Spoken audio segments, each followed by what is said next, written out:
This is Mitch, and welcome to the Real Estate Investor Summit podcast. I have Todd Heitner, and we're going to be talking about the importance of a website when you're out there trying to buy and sell real estate.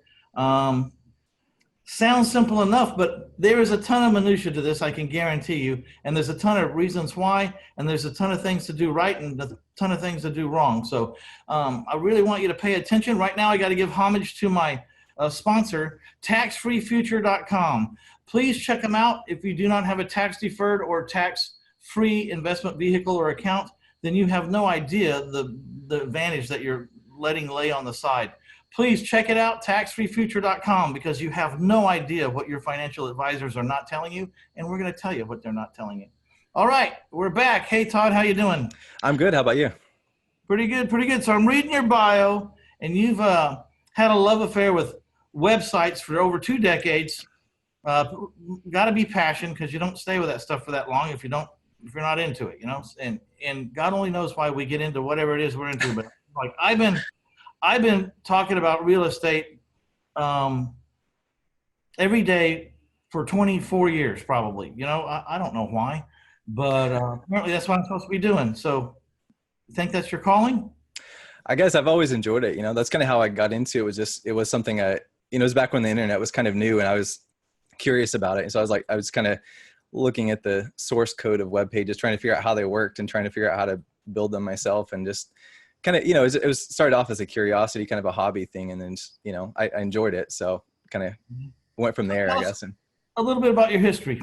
Tell us about Todd growing up and getting to where you are now. How old are you right now? I am 39. 39, a young man, yeah. a young man. Yeah. I'm 58, I'm old. Okay. Tell us what happened in those 39 years. Yeah, well, actually, I grew up not terribly far from here in Oklahoma. I grew up on a cattle ranch, believe it or not. So grew up,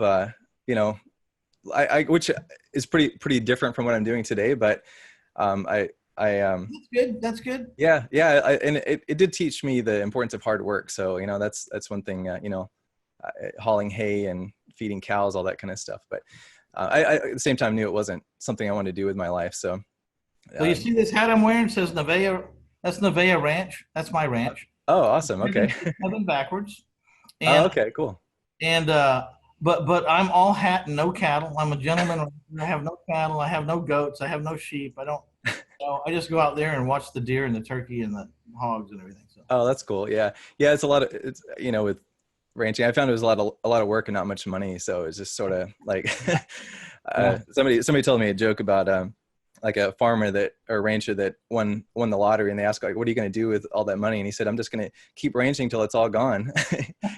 That's just how it is. I'm broke. Yeah, exactly. Yeah. So yeah. But, all right. So when about how old are you? I guess you're going to be like 20 when you start jumping into the internet and the website, huh? Yeah. Even as a teenager, in my late teens, I kind of started learning how to build websites, kind of got into it, kind of learned, was self-taught, and then got a job doing that kind of from home, which was kind of cool. It was a neat experience at the time, but so and then I kind of did it on the side for a lot of years. And then, but then I kind of got in touch with a real estate investor who, he was, somebody that taught other people how to invest in real estate too. And so I started building his website, learned about real estate investing, and then he started referring his customers to me to build, their website. So that's kind of how I got into that. And that was, over 15 years ago that I started doing real estate investor websites specifically. It may not seem obvious, but why is it important to have a website? Yeah. For one thing, it makes you look more credible. It does make you look like an actual business. As opposed to somebody that, it could be a fly-by-night scam artist or who knows, but when you have a website, it kind of looks like you're at least somewhat invested in your business, and like you're actually trying to run a business, because we kind of expect any business today to have a website. Whether you're looking for a plumber or. Yeah, it's a real turnoff. I hear this from people all the time.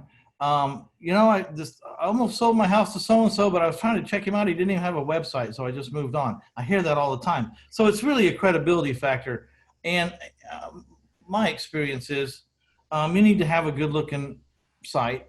It makes a lot of difference. My my own educational site, 1000houses.com, for the longest time, I just kind of got by on, with the nuts and bolts of a website.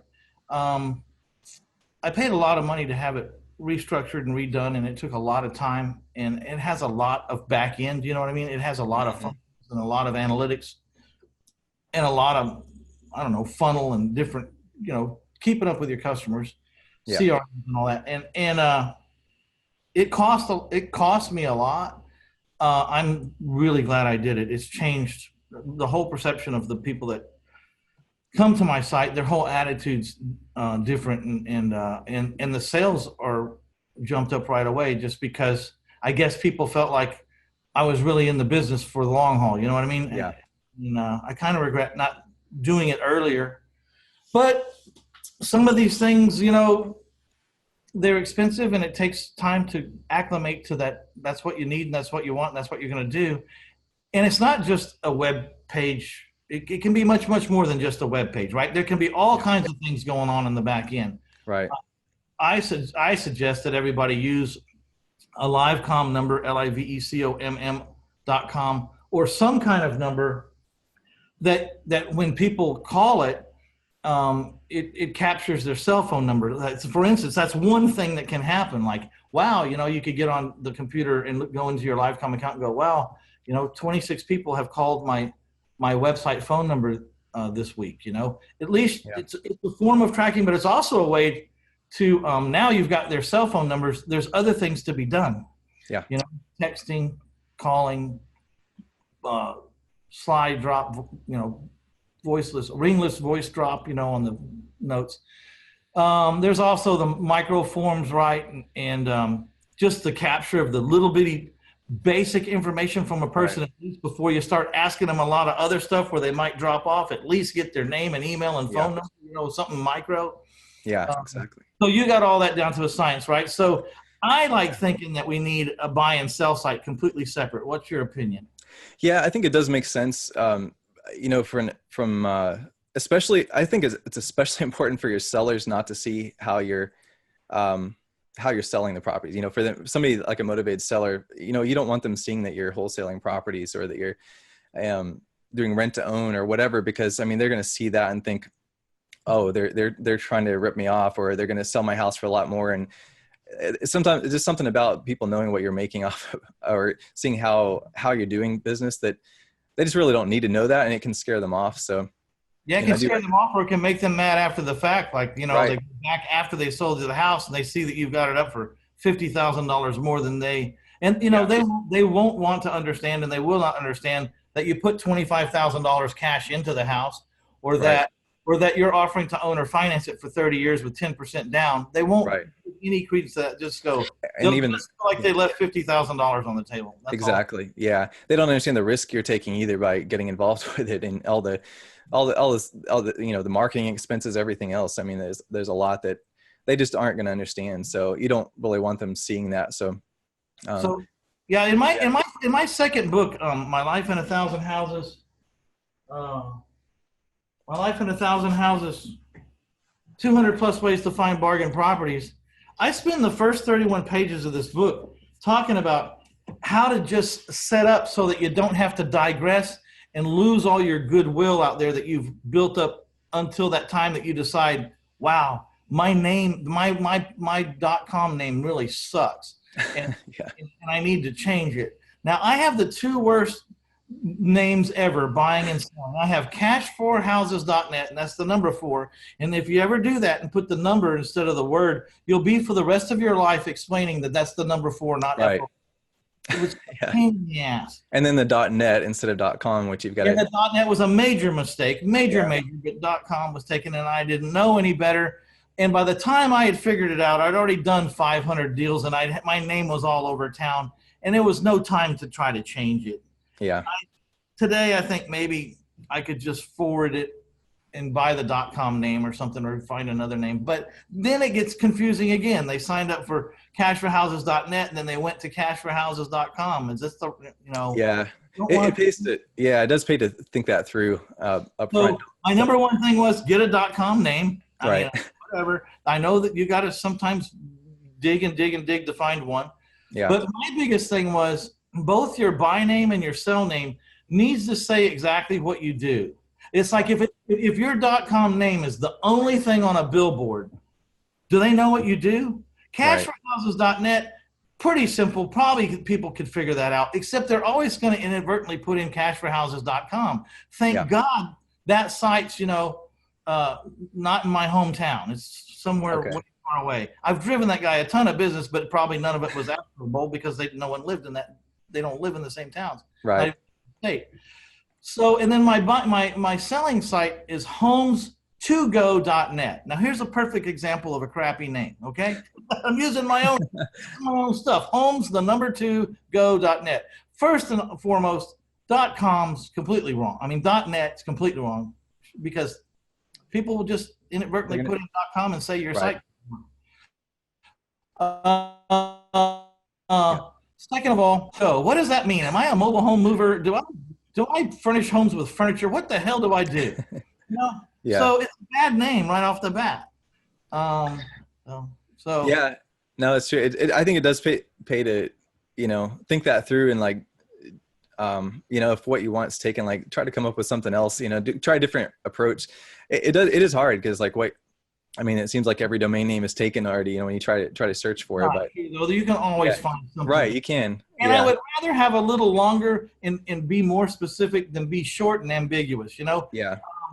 My name should have been MitchBuysHouses.com. If that was taken already because it was so short, MitchBuysSAHouses.com or San Antonio Houses or TX Houses, Texas Houses, and be careful that you don't limit yourself in geological, circumference, because if you think you might want to go national, then don't limit yourself to a city. Right. But there's always a way to find the name. And so if you put up there MitchBuysHousesSA.com, I mean, what do you think I do? Well, it's just simple. It's evident. Yeah. And where to get a hold of me is evident. And they can get the phone number when they get there, and they get pages and pages of information. That's the greatest thing. Now, the thing about selling houses, if you don't be careful, you'll sound like a real estate agent, right? Right. MitchSellsHouses.com. Well, the average person says, well, he's an agent. Right.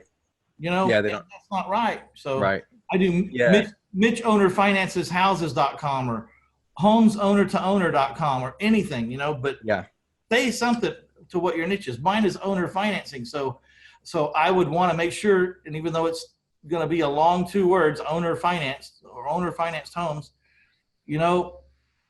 I need to say exactly what it is. I sell homes owner finance. You don't need a bank. People will know, well, if I go with him, I'm not going to need a bank. He'll finance it himself. So and and along with that too, I'd say like be careful that you don't have words that are hard to spell in there too, because that's another way you can lose people. If you have something that people don't aren't used to typing every day, people rely on spell check all the time, and when you're typing in a domain name, you don't get that. So don't make it words that are hard to spell, and have it memorable, because like what you're saying, Mitch Buys Homes, that you're going to hear that and you'll remember that.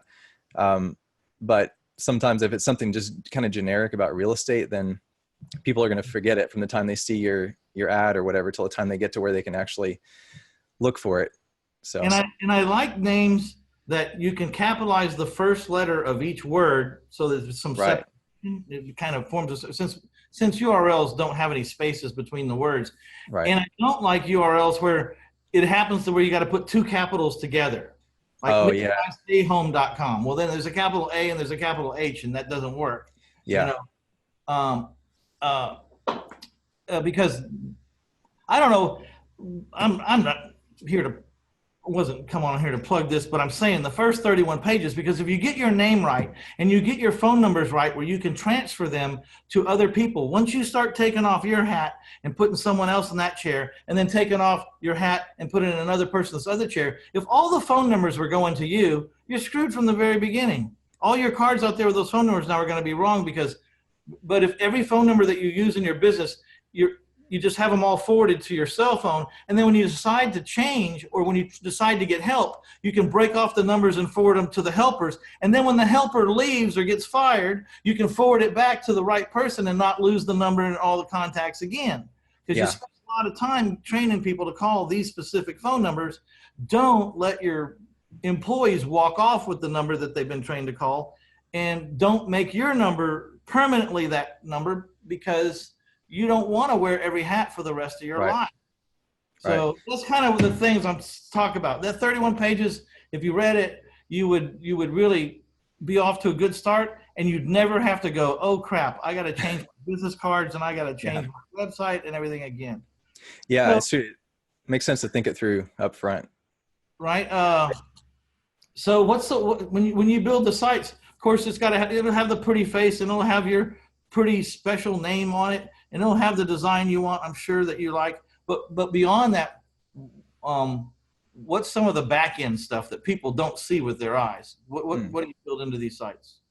Yeah. So there's a few things. One, like you were talking about earlier, like a microform where you just, so there's landing pages that, say, for example, you're targeting motivated sellers. There's a page that asks for just a couple pieces of information, their name, maybe email, phone number, or just a couple pieces of information, so that if they don't give you anything else, at least you have a way to contact them, a way to follow up. So then once somebody submits that, then they're taken to a page with a longer form. And, and we say, there's a message at the top, like that, if you want to speed up the process, then give us more information, basically. So there's a longer form that they can fill out. And one thing I like about it too, is it has conditional questions. So let's say it asks, is the house listed with a realtor?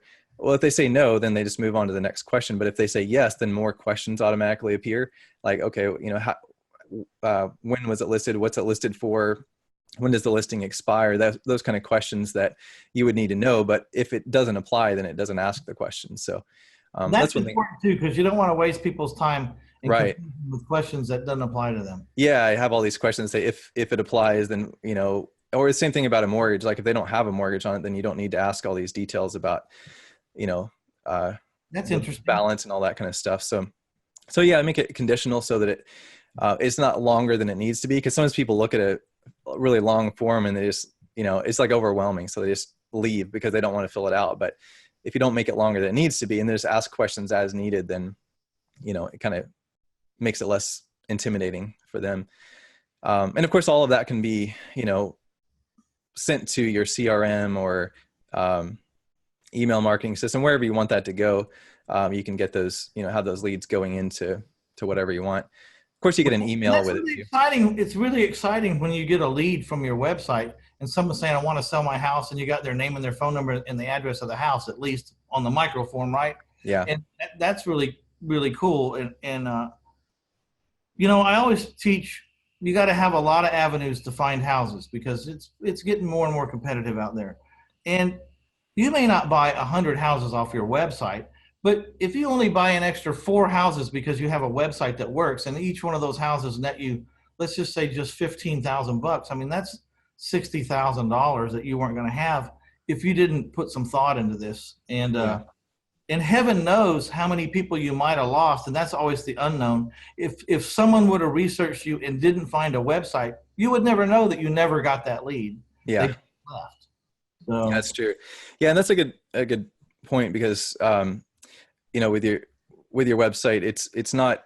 I've seen a lot of people that kind of think that if they set up a website, it's going to take the place of marketing. That they're just going to automatically get leads if they put up a website, but that's really not the case. It's like one little part of your marketing. It's a way to, it's somewhere to send people, but it's not to replace marketing itself. So let me tell you about how I look at it, and then you can tell me your experience or correct me. But I got these 2 websites. I got a buy website and a sell website. And so at one point, I decided I was going to try to get my website up in the top 3 on the Google search. I was going to do a bunch of SEO, and I did, and it cost me plenty of money, like $25,000, $30,000. It took a while to get there. It's part of the expense, is they're doing this work, and it's creeping up. Finally, I get in the top 3. And so I think this is going to be great. It's time to earn back the money that I've put in and get the lead.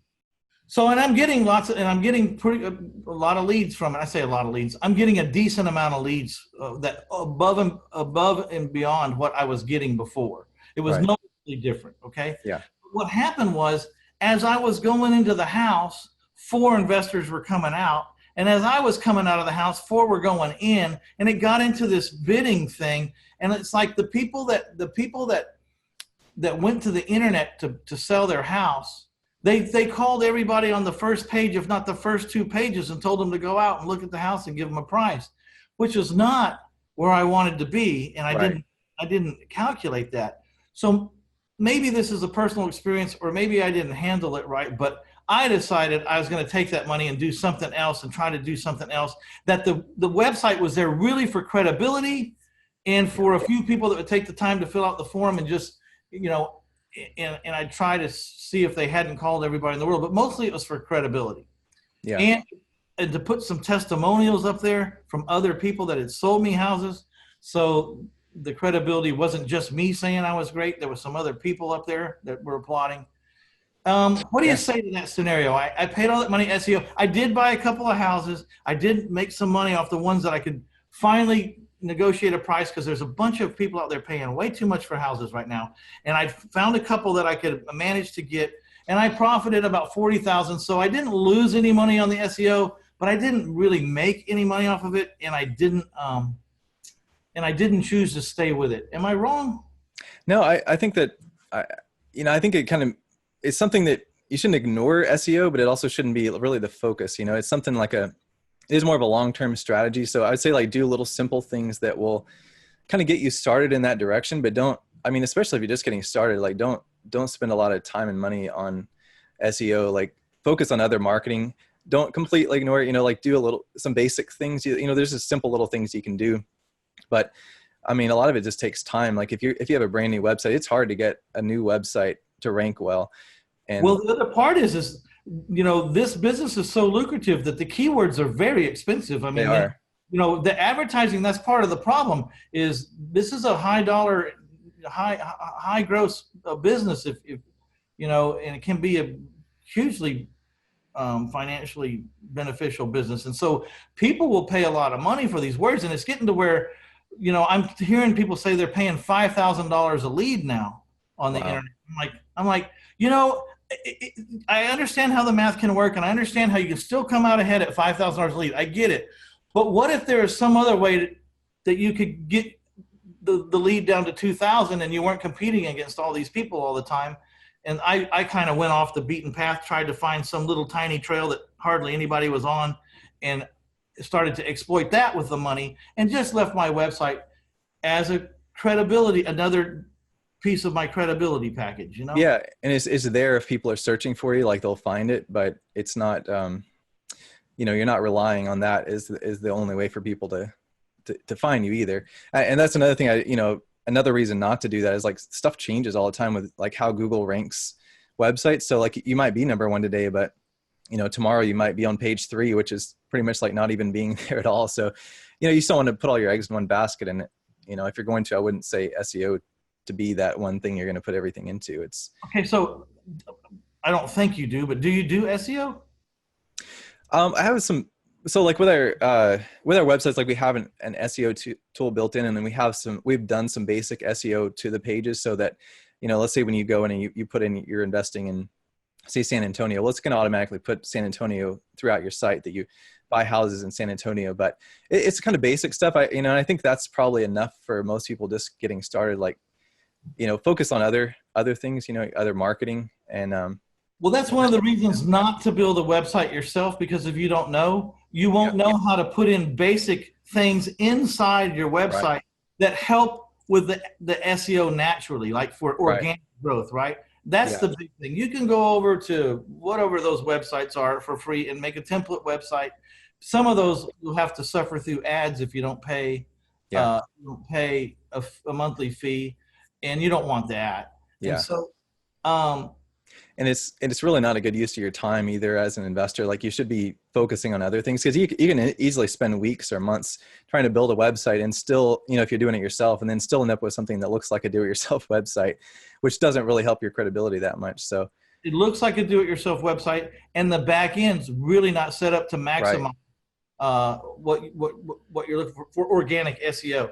So Yeah. then, so that's a major. Well, there's two major reasons right there not to build your own website. One is if you want to be in the website building business, get out of the real estate business. Exactly. And two, if you're really not a professional website builder, then you're just not gonna put things in the site the way that they should be. So that Right.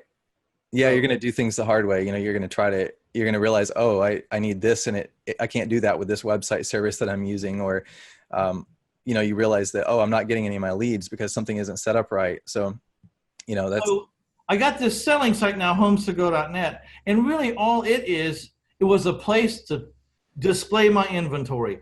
And I didn't need to SEO it as much, hardly at all, because I I sell houses with owner financing, which shrunk my competition down to almost nobody. So I rank very well at homes2go.net in San Antonio. Owner financed homes, or people selling homes in San Antonio. If they put seller financing or owner financing anywhere in their search criteria, I'm there, because A, 24 years, but B, there's just a small, tiny field of people that do that.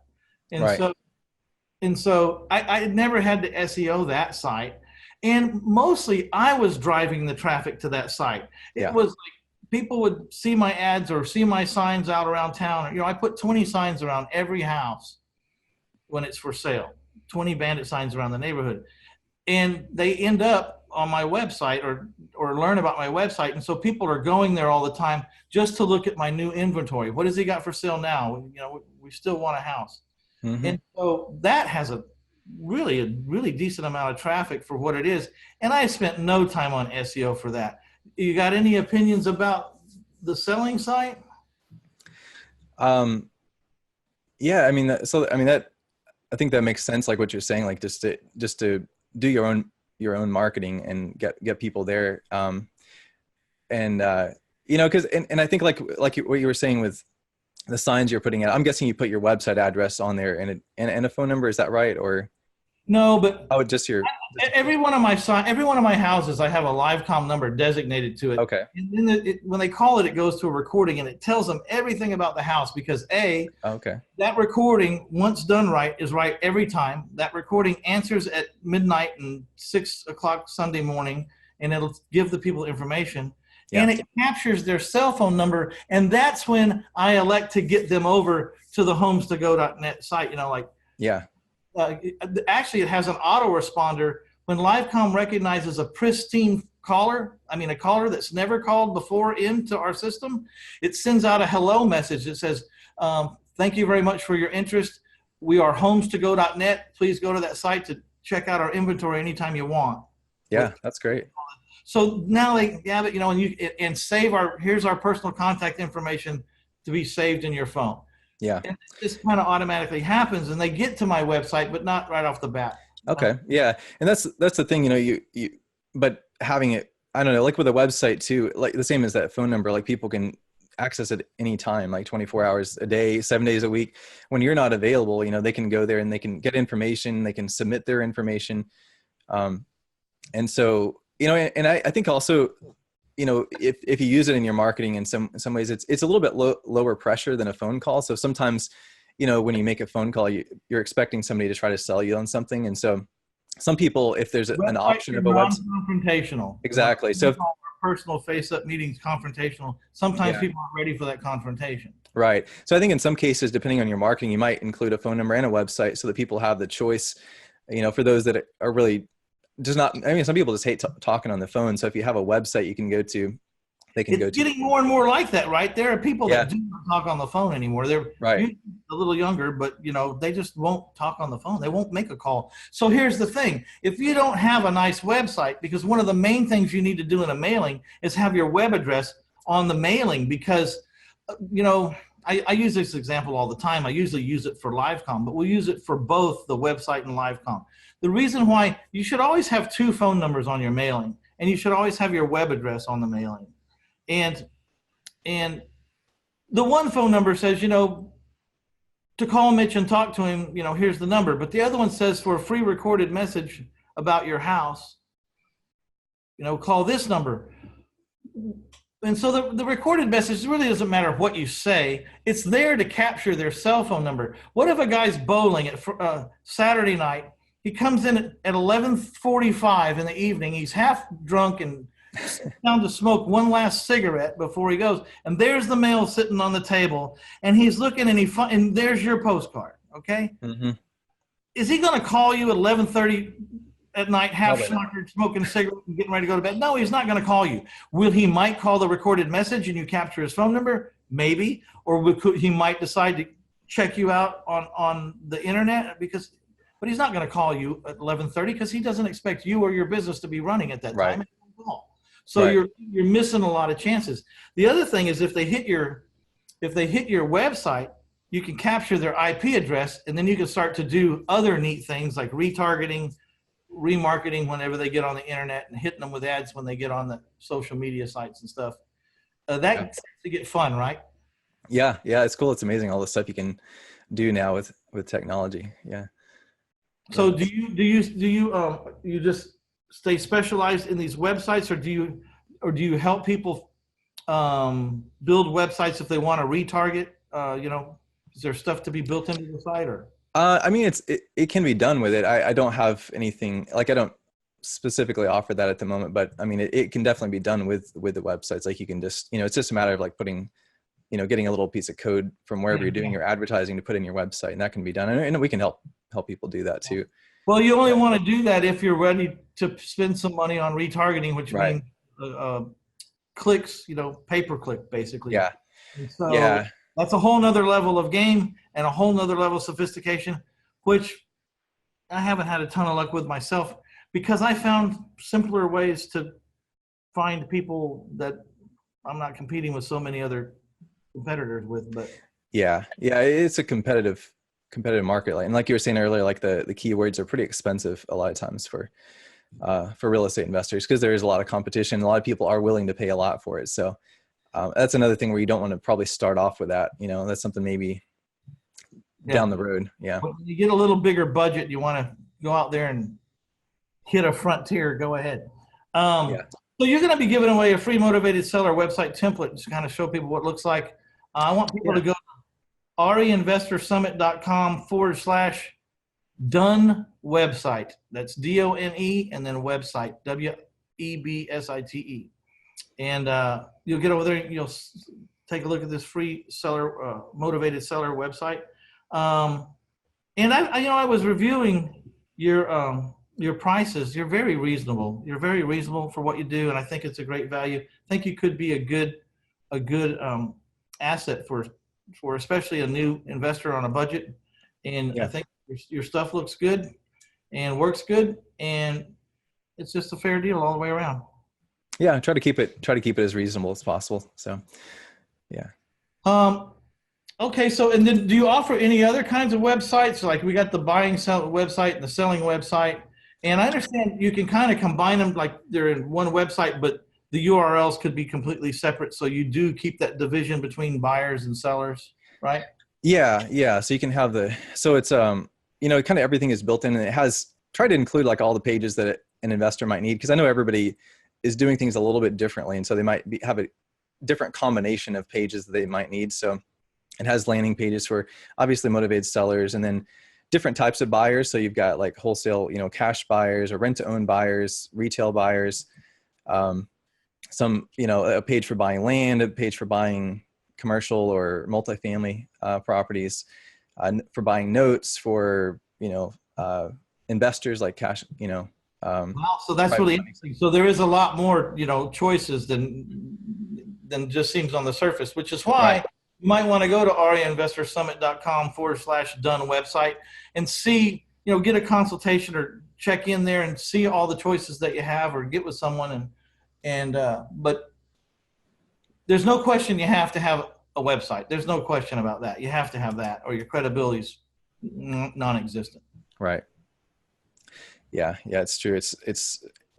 It goes from, from you looking like somebody that may not know what they're doing, or could be, people are skeptical, I mean, especially sellers are skeptical of somebody wanting to buy their house. So you have to gain their trust. And I mean, a website can do a lot to help with that process.